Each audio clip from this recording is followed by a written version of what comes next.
How to make money with gold brokers near me. These investments include investment in stock markets, investing in bond security investments, and much other type of investments that an individual can make.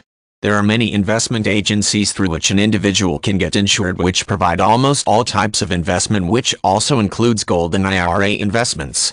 The gold and IRA account is more secure than having a simple IRA account, which is considered to be insecure.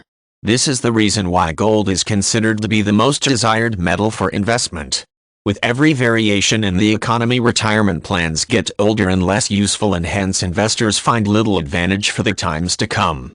For this reason, every person is converting their retirement account to a gold and IRA account. It is a very easy process and decreases the account's unpredictability drastically. There are many options that are available for the investors, like golden bars, gold certificates, etc., that are very expensive but can be used in gold and IRA as a safe and sound investment option for almost everybody. Gold prices have no limitation, and people all around the globe know it as the most cherished metal. Therefore, it can be exported from any corner of the world.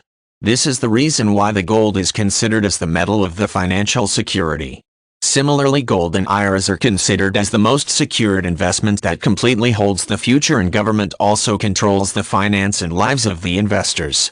After retirement, investing money in gold and IRAs can be the safest way to invest. These are the investments that strongly stand at the time of financial crisis and are considered to be true and safe money. Hence, one must always choose a part of their wealth to invest in gold to make way for a truly golden future for oneself.